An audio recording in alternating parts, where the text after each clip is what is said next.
Charlie loved Israel. He loved the Jewish people. He told me so in a letter that he sent me just a few months ago. Really? Let's have a look at that letter that Charlie Kirk sent you just before his death. It has now been shared on social media, the full contents of this letter. From the desk of Charlie Kirk, dear Mr. Prime Minister, one of my greatest joys as a Christian is advocating for Israel and forming alliances with Jews in the fight to protect Judeo-Christian civilization. Most recently, I am proud to have taken over Ambassador Huckabee's show on TBN, where we continually support Israel and the Jewish people. As Muhammadism spreads into Western societies, it's critical that Jews and Christians stay united in the effort to contain and roll back radical Islam and Sharia law. I regret to report that anti-Israel and anti-Semitic trends are at record levels on social media. These negative sentiments then flow downstream into college campuses and even seep into the conservative MAGA community. My team and I have spent months analyzing these trends and debating ideas that could help you and your country push back against these disturbing developments. Anti-Israel sentiment can undermine American support for Israel. The purpose of this letter is to lay out our concerns and outline potential remedies. Everything written here is from a place of deep love for Israel and the Jewish people. I think it's important to be brutally honest with those you love. In my opinion, Israel's losing the information war and needs a communications intervention. As if the one thing that Israel needs to do here is intervene in its own intervention. They love that word, intervene, don't they? I started to compose this letter to you on Easter. I should have been focused on my family. But I was getting bombarded with messages about the Israeli army making it difficult for Christians to access church in Jerusalem on Easter. At the time, I did not see any official statements pushing back on this narrative. It was frustrating because pro-Israel surrogates like me should not be in charge of fact-checking every piece of anti-Israel misinformation that pours into social media. It wasn't just Easter. On my recent campus tours, half the questions I get are about Israel, and they're all negative. Well, boo who, Charlie Kirk? I often spend half my time on these campus tours defending Jews and Israel, which I'm proud to do because I love Israel and love the Jewish Jewish faith. I spent endless hours with Dennis Prager, excuse me, I just vomited off screen, over the years studying the Torah. Sometimes it feels like I'm defending Israel in public more than your own government. My experience on college campuses matches a recent Harvard-Harris poll, which reported 48% of 18 to 24-year-old Americans support a certain H group was shall be not named over Israel. Even in young MAGA circles, Israel is losing support. We are getting huge crowds of 4,000, 5,000 students on some of my college tours. My campus visits are becoming like a rock concert atmosphere, filled with conservative patriots. Yet on these campus visits, I'm constantly confronted with, quote, Israel is an apartheid state. Quote, why does Israel conduct ethnic cleansing? Quote, why is America subsidizing Israel's genocide against the Palestinian people? Quote, is American aid helping to subsidize Israel's free health care? Quote, Israel and the Jews are running U.S. foreign policy. Quote, Israel and Jews are responsible for 9/11. Quote, defending Israel is not in our U.S. national interest. Quote, why is Israel trying to drag us into a war in the Middle East? Funny that Milikowski mentioned nothing about all of this when referencing Charlie Kirk's letter in an interview. Above are just a sampling of the negative Israel Jewish comments and questions I confront on college campuses. I'm accused of being a paid apologist for Israel. Well, if the shoe fits, Charlie Kirk, when I defend her. However, if I don't defend Israel strongly enough, I'm accused of being anti-Semitic. And thus we see Charlie Kirk is the real victim in all this. I know you've got a 7-front war, and my kvetching pales in comparison. That's right. His complaining pales in comparison to who, chat? Israel's suffering, of course. But I'm trying to convey to you that Israel is losing support.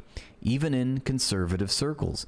This is what Netanyahu was complaining about a few days ago when he lamented about the presence of the woke Reich in American society these days. This should be a 5-alarm fire. I'm often asked, why is Israel killing so many innocent civilians in Gaza? I know Israel goes to great lengths by dropping flyers and even calling civilians to clear out of areas about to be bombed. I know Israel posts maps showing which areas should be evacuated. And Charlie Kirk, I know that in spite of those maps, Israel still bombs the evacuated zones and the safe zones. I know that H Group uses civilians as human shields, but 90% of the younger generations get their news from social media and podcasts, and there is very little pushback or fact-checking by the Israeli government and or pro-Israel supporters in the media, especially social media. So Charlie Kirk is frustrated because Charlie Kirk's bottom dollar is being affected. He's losing his following. He can't write the course. Fighting the information war on the front lines of the information war. And remember, he's the voice of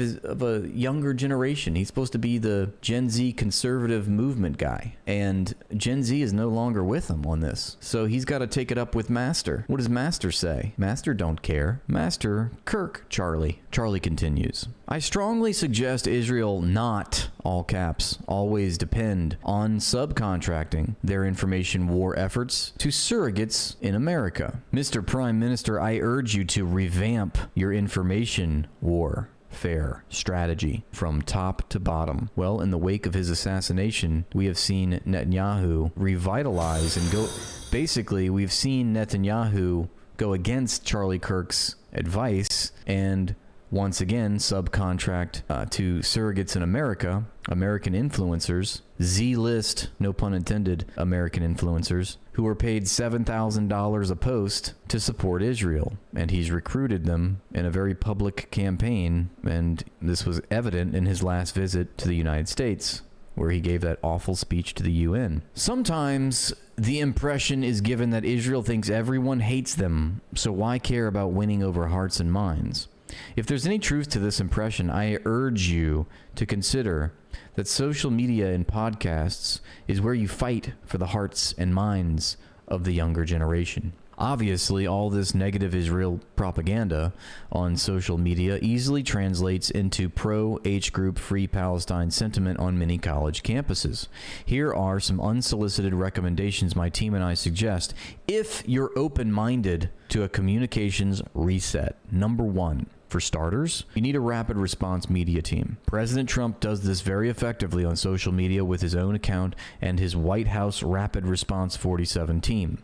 The president has strong fighters like Stephen Miller and Caroline Leavitt who battle the press every day. Honestly, I don't even know if you have a press secretary. You are an eloquent defender of Israel. You need a team of information warriors out there pushing back every day. And Danny Denon stands up and says, but what about me? Don't I do a good job?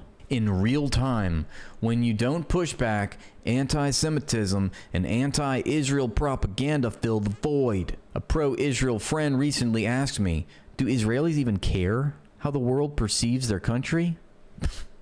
Of course not. I could have answered that. 2, I strongly recommend putting together a team of pro-Israel experts who can fact-check misinformation in real time from Israel. Israel needs to take the lead in this effort. No more dependence on subcontractors. You mean like how they depend on Americans for everything, Charlie? Israel never asks for American troops because Israel does its own fighting.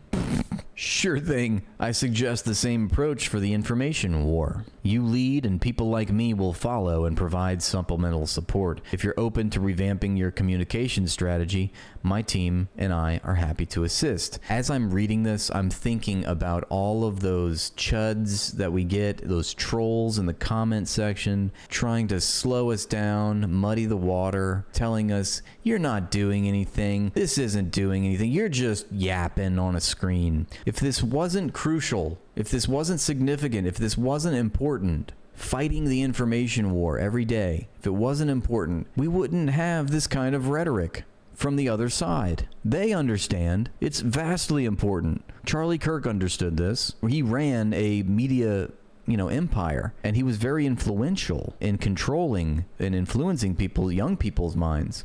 3, you need something perhaps like an Israel Truth Network, ITN, which can include social media channels and a one-stop source of information website where, for example, all the negative Israel questions I get can be thoroughly debunked. I would love to refer students to such a website. This website could also be a conduit to groups like Hillel and Jewish educators like Dennis Prager. There can be links to books, podcasts, media personalities, and pro-Israel thought leaders. The website can be a place where Judeo-Christian leaders and groups can share information and form closer alliances in the fight against Islamic fundamentalism. ITN social media can post pro-Israel, pro-Judeo-Christian video clips, breaking news, and articles. ITN could potentially be a news aggregation site for all news pertaining to Israel and Judeo-Christian efforts to preserve Western civilization. 4, have you considered inviting some of the released hostages to go on a speaking tour in the United States? This could be very effective messaging. It's actually not a bad idea if you're evil and you want to be effective in your evilness. Sure, these hostages can talk about how Gazan civilians not once offered any empathy or compassion. President Trump referenced this lack of humanity when some released hostages visited the Oval Office. This was effective messaging. When impactful messaging clicks, keep it going. Also, these hostages and all your spokespersons should be arguing it's H group that is committing the G word on their own people. By using civilians as human shields and storing weapons in schools, hospitals, etc. Okay, so you're admitting that it's a war crime what Israel's doing. Because under international law, even if that's true, that doesn't give Israel the right to do what it's doing. And yes, I'm using language that is innocuous right now to describe something that is completely not innocuous. That information drips out in the regular media, but is almost non-existent on social media. So Charlie Kirk was really trying to forge ahead, be a vanguard, sort of a revolutionary in thinking in terms of how to, win back the hearts and minds of the younger generation and defend Israel. And that's why he said, human shields! Did you try the human shields defense? It slaps. What's that? Oh, it hasn't been working for years now? Okay, maybe try it again, but harder this time. Number 5, maybe interview regular Israelis on the streets, asking them what they love about their country. Interview Jews, Israeli Arabs, Druze, Orthodox, secular, etc. Ask Israelis what do they wish the world knew about Israel. I mean, do you not hear them, Charlie Kirk? Have they not been doing this? Have we not been for 2 years now listening to Israelis on the street gleefully cheer on the ethnic cleansing campaign of the Gaza Strip? Have we not seen them represented in polling after polling, admitting that 80 to 90% of the society cheers on its government as it campaigns against Palestinians, and that 82% believes in a real world Amalek that is seeking to destroy the chosen people, and so they must preempt if necessary. Ask them to respond to examples of misinformation on social media. This could be an entire social media PR campaign called, Dude, You Got Us Wrong. Man, that is so hip.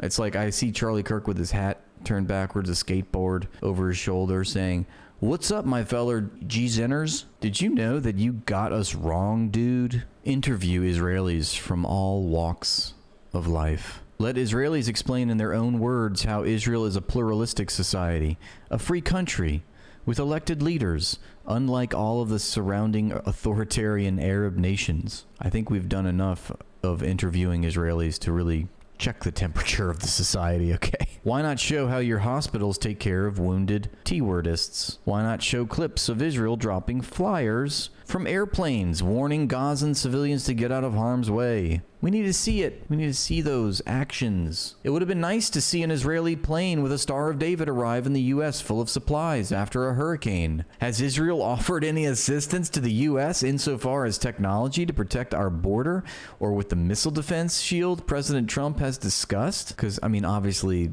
the implication here is that the United States needs more protection to guard against those Iranian proxies, which are everywhere and anywhere. These are examples of effective messaging showing Israel as a close ally of America. I mean, how is Charlie Kirk thinking that Israel could help out the United States with, material aid. Just give back the stuff we gave them. Give us some of the things that we give you back to us. That would be nice. Those are examples of effective messaging showing Israel as a close ally of America. Consumers of social media are aware of the billions in supplies we send to Israel, but they're less aware of what America gets in return. Well, they're less aware of it because it doesn't exist. You and your team need to make the argument on social media that Israel is a great friend of America and is vital to U.S. national security. Israel needs to better portray itself as a member of Team Humanity. I can imagine Netanyahu reading this and just groaning his way through it and just being like, I'm not going to do any of that shit. You know what, Charlie? You just talked yourself into one in the Oh no, we got a subordinate who thinks he's got some ideas. Oh, he doesn't quite understand what he is and what he's supposed to do and what his function is. He's putting on airs, Israel needs to better portray itself as a member of Team Humanity. If they wanted to portray themselves as a member of Team Humanity, maybe they would stop an entire civilization, but that's just me. It's like they could literally just stop. They don't need to do more. No more intervention. In fact, intervening less is a good thing. Israel needs to establish a baseline of her identity. Oh, I think we've got a baseline of Israel's identity, Charlie Torque. To run an effective messaging campaign, you need a clearly defined message. I can totally see Netanyahu is like 40 years older than this chode. He's like, this young dude's trying to tell me how to run an effective messaging campaign. I'm the prime minister of the world, all right? This is too much. In fact, this letter is what got him in trouble. This message should be homegrown from Israel. In other words, create original content from Israel. Videos and visuals feed social media. It's like he's explaining to a boomer how the internet works. Keep these edited clips short, under 1 minute, and post the best ones on the Israel Truth Network that you just created in this letter that doesn't exist. This is hilarious. It's like explaining to your grandma, no, grandma, you want the clip to be shorter than a minute because, it's Gen Z we're talking about. Don't rely on non-Israeli social media influencers to create all these clips. Every Israeli is also non-Israeli. You feel me? Create them yourselves, and influencers, surrogates like me, can promote this original all caps work and refer people to your social media and websites. Be proactive. Oh yeah, that's nice, telling the prime minister, hey, leader of Israel, take the lead, be proactive. It's so condescending. It's like, I'm upset and I'm trying to be really nicely toned up here, very buttoned down, professional. I understand that the underlying subversive message here is that you're this up royally and it's upsetting me and affecting my money. Bottom line is Israel needs to learn to fish, i.e. create your own content, oh my god, and be more self-reliant when it comes to your communications strategy. I can see why Netanyahu doesn't like this. 6. Iran. Israel could do a better job explaining the Iranian threat. Among the many conservatives who support Israel, there is a concern that America could become entangled in a quagmire in Iran. When was this letter written? Because that totally 1000% just happened. It'd be funny if he'd said this after the so-called 12-day war. My generation grew up with disasters in Afghanistan and Iraq. We were promised there were WMDs in Iraq, which proved to be a lie.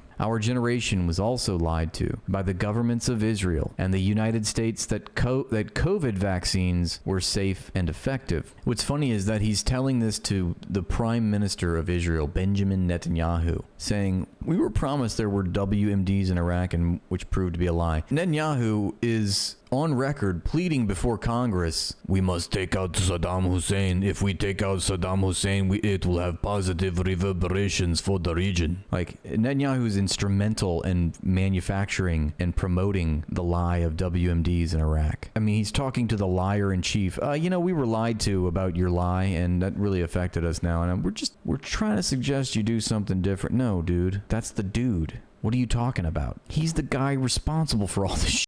It's like when you realize, like, oh, this guy, if we let him keep going, he's gonna become a bigger problem. It's better to just nip it in the bud right now. It'll be a little painful. We'll make his wife a hero, but we got to co-opt this. We got to get ahead of this right now. We got to preempt. Remember, Israel is the great preemptor. They preempt everything. They pretext everything. They knew that years, months down the road, Charlie Kirk was only going to become more of a nuisance and a headache and a problem for the Israeli state. And it's clear in this letter that he's slowly turning. And it's like, you see, it's like somebody looking at a young man's development, and it's like, you understand, it's like Charlie Kirk was insular. He was myopic. He got confused with the contradictions. He misunderstood the task. We thought he understood the task, but he's just not getting it. He's not fully seeing it, and the problem is that when he fully sees it, for one, it's going to be too late, and B, he's going to completely turn. It's like Charlie went a little too far off the deep end. He was like wading into just by the shore, and then he went just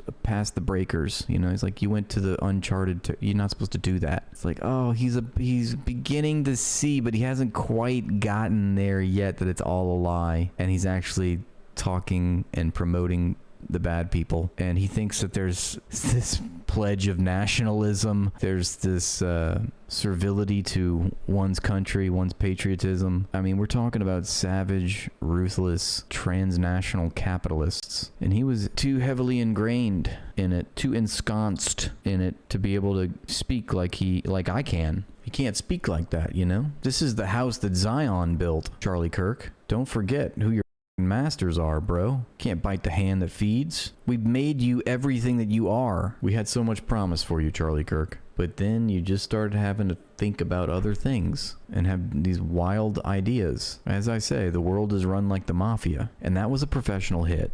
And what's more, they wanted you to know that it's a professional hit. What's more is they want the cover story to be so unbelievable that you understand, I need to be quiet about this. I should fear these people because they're doing it in broad daylight in front of thousands of people to send a message. What is the message? Do not fuck with the Now the message is, don't stray from the narrative. Don't fuck with Israel. We have to remember that Israel is facing an existential crisis, as they always are, but it's of a magnitude higher now. You know, we've reached the apex. It is speed running through its extinction burst. Everything's heightened. They're massacring hundreds of people every day. They've started wars with 7 other countries in the region. It is dire straits for the Israeli society. And so that makes them dangerous. That makes them capable of starting a nuclear war, for example. When their back's against the wall, it's 1945 Berlin. The Austrian painter is in the bunker. What's he going to do? I mean, he's going down. He's going to take the world with him. These are the chosen people versus the Goyim, you know? Can't lose. Must be utter domination at all times. Well, they'll settle for nothing else. Peaceful coexistence, be damned. What do you think this is? Israel intelligence missed the boat on October 7. What are you doing, Charlie? Why would you say this? But we are asked to trust Israeli intelligence 100% that Iran is on the cusp of obtaining nuclear weapons. Oh my God. A2, Charlie. A2. Young conservatives are very skeptical of government proclamations. We don't fully trust intelligence assessments. It's all coming out. It's all coming out in the wash right now, folks. Right now, it seems like Israel is primarily relying on Americans to make the case for attacking Iranian nuclear sites. These arguments get a lot of blowback in MAGA circles. Well, you know what Satan says to that? Blow it out your ass, is what Satan is thinking at this point of reading the letter. Other than you, Mr. Prime Minister, I see very few Israelis making their case in the media, social media, or podcasts. I've seen a lot of actually Israelis making the case in the media, social media, and podcasts. It's just that the case that they're making is utterly depraved and psychopathic. Many agree with you, myself included, that Iran should not get nuclear weapons. At the same time, I share the concern that America will get sucked into another endless war, costing thousands of American lives. So this is is a white supremacist reaching out to a Jewish supremacist. And the Jewish supremacist has to remind the white supremacist that he, at the end of the day, he's just a goy. And he's being a very bad goy at that. And he doesn't understand who the real people in charge are. And that would be Jewish supremacists and Jewish supremacy. And the white supremacist is a curious creature because they thought that they had an ally in Jewish supremacists to fight their common enemy, Muhammad. As Charlie Kirk points out in this letter, with all seriousness, Muhammadism. Now what the is that except some racist straw manning of an entire peoples? Now, white supremacists are realizing that maybe the Arabs aren't as bad. Maybe we could tolerate a little Sharia law at this point. What could be more Sharia? You would have to think that Israel has out Sharia'd whatever conception they have of Sharia, which I know nothing about, okay? It's supposed to be barbaric. I understand what the implication is. It's savage barbarism. But we very clearly see that the savage barbarism is merely, that they decry, is merely a projection of their own characteristics, their own savage barbarism. So yeah, Western civilization is just a buzzword for savage barbarism. There's no other way to think of it, really. When someone asked a smart person, I forget who, what they thought of Western civilization, the person replied, "I think it's a good idea." The implication obviously being that they're not civilized. There is no such thing as Western civilization. At the same time, Mr. Prime Minister, I share the concern that America will get sucked in to another endless war, costing thousands of American lives. Where are the Israelis who are arguing their case to win over public opinion? Charlie Kirk was going woke, all right? Mr. Kirk goes woke to Washington. Mr. Kirk is going woke. Well, that can't happen. Netanyahu was just talking about the woke Reich. Charlie was on that arc. Israel should be making its case 24/7 on social media, including long-form English-speaking podcasts and social media channels and websites such as a Rapid Response Team and ITN. Number 7, a paradigm shift is needed in how Israel presents itself to the world, especially on social media. Perhaps the best way to convey my thoughts here is to think of Israel as a political candidate, in this case a younger woman who grew up on social media. Who is this candidate and what does she stand for? Right now there's essentially a massive negative and ad campaign spreading on social media. These negative ads are defining this candidate. Political campaigns face this challenge all the time. Many of the PR challenges Israel faces should be looked at through the prism of a political campaign. Like any campaign, the first task is to define the candidate. I mean, you're talking about, who does Charlie Kirk think he is? This is wild to me. This is wildly narcissistic and very brazen of him to assume that he could posture this way before the Prime Minister of Israel, a genocidal psychopath who has, if nothing else, maintained an adeptness at keeping power sustained over decades within the Israeli government. And he's trying to tell him how to run a political campaign and how his PR should be. And I think that Jewish supremacists like Milikowski would have said, who is this young goy trying to explain to the Ubermenschen how to run things? Unacceptable. Right here in this letter, at this point, as Netanyahu is reading this, he gets the Mossad on the phone. He says, when is Charlie Kirk's tour starting? Where is it? Utah Valley. Okay, what date is that? September 10th. Oh, perfect. Okay. One day before 9/11. Look, I want you to look into this and see what sort of options we can pursue for our dear friend Charlie. And we can start by taking a look at September 10, Utah Valley. Let's get some eyeballs on it. Right now, there is not a one-stop shopping resource where younger people can learn about this candidate. Every candidate has a website and social media. It would be political malpractice to omit these tools. Sorry for the brutal honesty, but Israel's approach to social media is PR malpractice. Uh-oh, shots fired. Your candidate should list all the tough questions she gets on the campaign trail with detailed expert responses and footnotes. Let me give you some notes. Take my notes. I'm Charlie Kirk. I'm sorry. How many legions does Charlie Kirk command? We're talking about the commander of the IDF. He's got the nuclear codes. Charlie is a media personality. Bro, you forgot. You put the cart before the horse. I think it's one more page after this. Right now, there's not a one-stop shopping resource. These responses become part of Miss Israel's platform where her positions and values are explained. Like any political campaign, you need surrogates who can articulately promote this candidate's platform and identity. Right now, Israel's identity is being fabricated by those who hate her, by a barrage of misinformation in the media, especially social media. Fake news becomes real news if there's not effective pushback.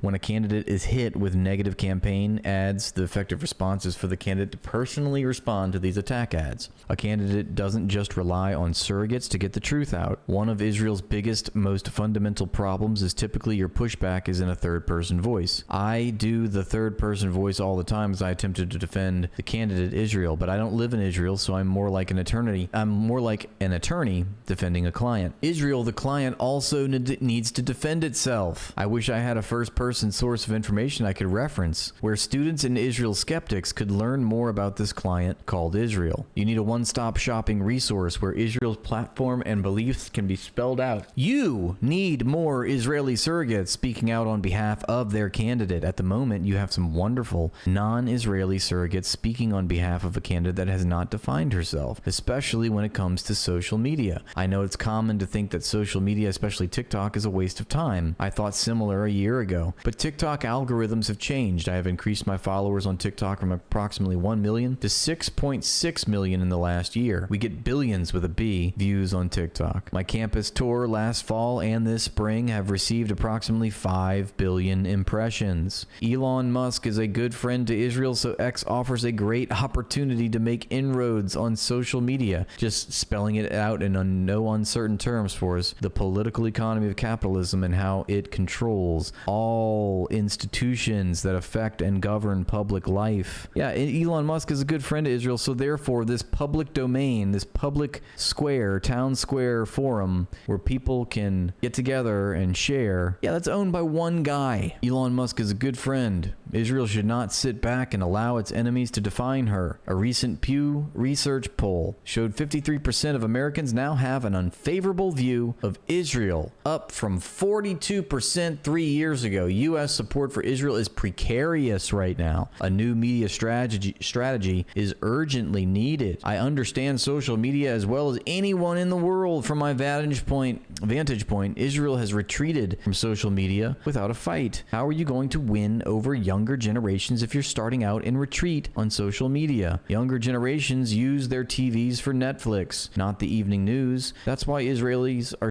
their pants right now, or their diapers, I should say. Sorry, because they don't control the future. The future belongs to the youth, and the youth are against Israel. So it's a death sentence for Israel at this point, and they know it. Younger generations use their TVs for Netflix, not the evening news. Narratives for younger and even middle-aged people are fought now on social media. Mr. Prime Minister, stop this retreat. Get in the information war fight. The front lines of this information war are on social media. Other than a few guerrilla warfare operations, there's very little Israel created content. I saw that Israel has increased its Hasbara budget by 20x times, which is great news. There's also hundreds of millions of dollars raised by private pro-Israel groups. Some of this money should be directed into creating pro-Israel original homegrown content. Next, promote this content on Israel-operated social media channels and websites. Well, now they own TikTok to do so. Use some of these funds to start the ITN. So he's still pumping the ITN. This is a long letter. Jesus Christ. To sum up, you should perhaps consider reshaping your Hasbara department into more of a political campaign headquarters with campaign narrative experts. Hasbara could be the mothership hosting ITN, where the messaging campaign can be created and then distributed to all the pro-Israel groups and thought leaders. Majority of staff in these efforts should be in their 20s and 30s. The older generation alone is not going to win the information war on social media. You need to fill the ranks with young people who grew up with cell phones and social media, not payphones and TV news. Once the candidate is defined with a platform backfilled with extensive details, then allow the political operatives to take that platform out into social media with an out-of-the-box approach like some of the earlier suggestions. I've seen your IDF spokesman defend Israel standing at a dimly lit podium. This looks like a scene out of the 1970s, like some old Walter Cronkite clips of the TV news. You need to tear down your old ways of communicating and start over from scratch, Mr. Milikowski. Tear down down this media. Create a communications and social media platform that is wired to fight back with the same fierceness and determination as the IDF. Israel has many Americans and some well-known foreigners who defend Israel, which is great, but these are third-person voices. Mr. Prime Minister, you are an eloquent defender of Israel, but you don't post very often on social media. Tisk tisk. Many of your clips are in Hebrew only. Why don't you do more press conferences in Israel in English? Take on some of those tough questions I get bombarded with on college campuses. Where are all the Israeli surrogates? I can't remember the last time I saw an Israeli spokesperson on one of the evening Fox shows other than yourself. Israel needs more first-person voices to defend her, all caps, sir. Sir, how can Israel defend and define itself if you don't even have the spokespersons out there fighting back every day? Do you have a press secretary like Caroline Leavitt or defenders like Stephen Miller? He's just saying he already said. He's been on and on. Jesus, dude. In the letter. If not, I encourage you to go find them. Yeah, we get it, Charlie. You need more Israeli spokespersons who are effective speakers in the media and on social media. You're becoming verbose and redundant. I know you also have a serious deep state lawfare challenge, referring to his civil criminal trial. Oh yeah, that thing that was happening before October 7th. My team and I have been fighting the deep state every single day for many years. Is the deep state in the room with us? Like, these people are the deep state. What is more deeper than Milikowski himself, the leader of all these deep state institutions? I mean, come on. The deep state is what pays you. The Zionist Israeli lobby. That's the one that pays these motherfuckers, man. Where is this deep state boogeyman? Methinks the call is coming from inside the house. How are they so powerful and yet so ineffective and like constantly the victim? You know, it's like they're all powerful, but they're also extremely, frightened. They're frightening, but they're also very frightened. It's crazy. Israel is the most frightening and frightened nation simultaneously in the world. Maybe a revamped information war strategy can help with your internal fights as well. Israel has enormous capabilities such as how you orchestrated your beeper bomb operation. Perhaps Israel can use some of that same ingenuity. Yes, because if we think about the beeper operation, what the first word that comes to mind is, that was ingenious. Guys, don't forget to hit that notice button or else you're being antiseptic. I need you to be a good goy. Do the right thing. Don't forget to subscribe to the stream, which confers many health benefits. Also, you get access to the VODs and membership videos. It's a beautiful thing. Israel is the Silicon Valley of the Middle East. I would agree with you on that, Charlie. Israel has an abundance of brain power and technological expertise. Also true. The question is whether Israel has the willpower to step up its game in this information war. From my vantage point, the status quo is not working. Israel is getting crushed on social media, all caps. And you are losing younger generations of Americans, even among MAGA conservatives. In my opinion, you are losing the information war, which will eventually translate into less political and military support from America. Yeah, the Holy Land is so important to my life, and it pains me to see support for Israel slip away. Feel free to contact me on my private number below if you would like to discuss this further. Sincerely, Charlie Twerk, aka Charlie Kirk. So what do you think about that letter? I found it to be way more insightful than what was initially reported. Certainly, I'm surprised at the liberty that Charlie Kirk employed in giving unsolicited advice to the Fighter-in-Chief.